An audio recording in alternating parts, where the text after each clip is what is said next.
हमने इसके पिछले वीडियो में पढ़ा था एन का प्रयोग क्या करते हैं, उसी का दूसरा पार्ट वाला वीडियो है जिसमें हमारा वर्ड स्टार्ट होता है यू से, और यू से ही स्टार्ट होता है। कुछ ऐसे रिवॉर्ड्स हैं जिसके पर हम लोग ए का प्रयोग करते हैं और उसके ही पहले हम लोग एन का प्रयोग करते हैं। इसलिए हम लोग पहले से जान चुके हैं कि वॉवेल से स्टार्ट हो चाहे कॉन्सोनेंट से वर्ड स्टार्ट हो, यदि उसका उच्चारण क से ग तक होता है तो ए लगाते हैं, और ए अ से लेके अ तक होता है तो हम लोग एन का प्रयोग करते हैं। देखिए भाई, इसका उच्चारण होता है यूनियन। क्या होता है? यूनियन। जिस वर्ड का उच्चारण क से ग तक के बीच होता है उसके ऊपर हम लोग क्या लगाते हैं? जैसे इसको बोलते हैं हम लोग यूनिट बोलते हैं, यूटेंसिल बोलते हैं। यूटेंसिल मीन्स होता है बर्तन, इसके ऊपर हम लोग क्या लगाते हैं? ए लगाते हैं। यूनिवर्सिटी, यूनिवर्सिटी में होता है विश्वविद्यालय, इसके ऊपर हम लोग ए लगाते हैं। ये वर्ड स्टार्ट वॉवेल से ही क्यों ना हो। यूजलेस पेन है, यू से स्टार्ट होता है, इसलिए हम इसके ऊपर क्या लगाते हैं? ए लगाते हैं। और ये वर्ड स्टार्ट है अंपायर, इसको क्या बोलते हैं हम लोग? अंपायर। तो इसके पहले इसका उच्चारण अ से हो रहा है, अ से अ तक के बीच आएगा तो इसके पहले हम लोग क्या लगाते हैं? एन लगाते हैं। जैसे अम्ब्रेला, अनलोडेड गन, अगली सेन, हंटेड मैन, यानी अ से स्टार्ट हो रहा है, इसके ऊपर हम लोग क्या लगाते हैं बाबू? एन लगाते हैं। उसके बाद से हमारा वॉवेल स्टार्टिंग वर्ड आता है ओ, ठीक है ना, जिसमें वर्ड्स बिगिनिंग वो से मतलब होता है कि वो से स्टार्ट होने वाले शब्द। जैसे ओ एन ई तो हम लोग ऑन नहीं पढ़ते हैं, इसको पढ़ते हैं बाबू वन पढ़ते हैं। इसका उच्चारण क से ग तक के बीच है, इसलिए इसके ऊपर हम लोग आएंगे ए, इसका वन आइज मैन या वन रुपी नोट्स या वन मैन, इसके ऊपर हम लोग आते हैं ए। और वो से ही स्टार्ट वर्ड होता है जिसका उच्चारण होता है आउल। क्या होता है? आउल। तो आ से स्टार्ट हो रहा है, इसके पहले हम लगाते हैं एन। ऑरेंज, ऑरेंज और से स्टार्ट हो रहा है। ऑक्स, आ से स्टार्ट हो रहा है। ऑरेटर, और से स्टार्ट हो रहा है। ऑपरेटर, और से। इन सभी शब्दों को हम लोग क्या लगाते हैं? एन का प्रयोग करते हैं, ठीक है ना।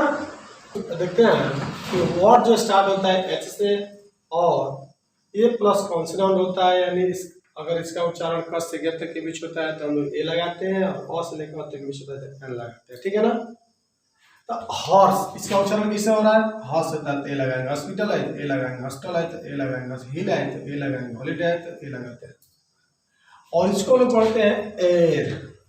एयर मीन्स होता है उत्तराधिकारी, इसके पहले हम लोग लगाते हैं एन। एरस मीन्स होता है उत्तराधिकारी। घंटा, घंटा का प्रयोग हम लोग सिंगल रूप में करते हैं तो इसको बोलते हैं आवर। क्या बोलते हैं? आवर बोलते हैं। तो इस स्थिति में हम लोग इसके पहले लगाते हैं एन। ऑनेस्ट, इसको हानेस्ट हम लोग नहीं बोलते हैं, इसको ऑनेस्ट बोलते हैं, इसके पहले हम लगाते हैं एन। इसको ऑनर बोलते हैं, इसके पहले हम लगाते हैं एन। दूसरा हमारा वर्ड स्टार्ट होता है इसमें A N and abbreviation. A N abbreviation मतलब होता है, एब्रिविएशन मतलब होता है संक्षेप शब्द। तो ए एन और एब्रिविएशन होता है। जैसे ए एन का प्रयोग एब्रिविएशन शब्द के पहले यानी संक्षिप्त शब्दों को पहले, जैसे हम लोग फुल फॉर्म पढ़ते हैं ना, उसके पहले हम लोग ए एन का प्रयोग करते हैं। किस स्थिति में? यदि उसका उच्चारण अ से लेकर अ तक हो तो एन लगाते हैं, इसका उच्चारण क से ग तक हो तो ए लगाते हैं, चाहे वर्ड वॉवेल से हो चाहे वर्ड क्यों नहीं कॉन्सोनेंट से हो। इसका उच्चारण है बीए, बीए के पहले ए लगाएंगे, बीएससी के पहले ए लगाएंगे, बीकॉम के पहले ए लगाएंगे, बीएसओ के पहले ए लगाएंगे, डीएम के पहले एम लगाएंगे, ए लगाएंगे। एसपी है, इसका स्टार्टिंग वर्ड है एस पी, ए से स्टार्ट हो रहा है ना, इसके पहले हम लगाएंगे N. M P, M L A, M S C, M A लगाएंगे। दूसरा हम लोग पढ़ते हैं, थोड़ा सा आप ज़्यादा इसको लिख भी सकते हो, बहुत अच्छा रहेगा आपके लिए, बहुत मोस्ट इम्पोर्टेंट है आपके 8, 9, 10, 11, 12 कॉम्पिटेटिव्स के लिए भी बहुत सारे क्वेश्चंस के लिए आप एग्जाम्स को प्रिपरेशन कर सकते हैं इस क्लास से। ध्यान दीजिएगा, अनकाउंटेबल नाउन के पहले आर्टिकल का प्रयोग हम लोग नहीं करते हैं जब ये अपने नेचर एग्जिस्ट मीन्स होता है, जब अपने नेचर को बताता है। तो जैसे दूध उजला होता है, सबको जानता है दूध उजला होता है, इसमें कोई दिक्कत नहीं है। तो यहाँ हम लगाते हैं द मिल्क इज व्हाइट, हम लिखते हैं क्या लिखते हैं? Milk is white. लेकिन दूध उजला है, यहाँ पे कुछ खास दूध की चर्चा हो रही है, दूध तो बहुत दूध तो होता ही है, लेकिन इसमें कुछ खास दूध की चर्चा हो रही है।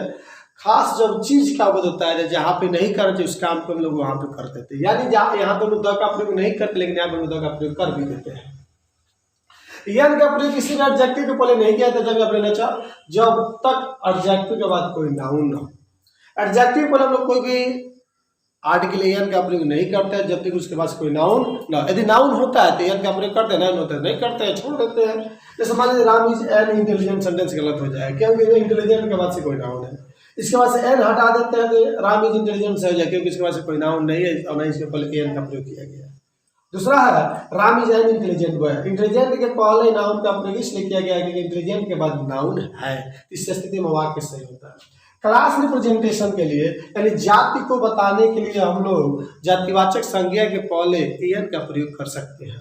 जैसे लिखा है कि cow is a useful animal, तो गाय एक लाभदायक जानवर है जिससे हमें लाभ मिलता है। यानी एक काऊ का मतलब किसी भी गाय की बात हो रही है या सभी गायों की बात हो रही है।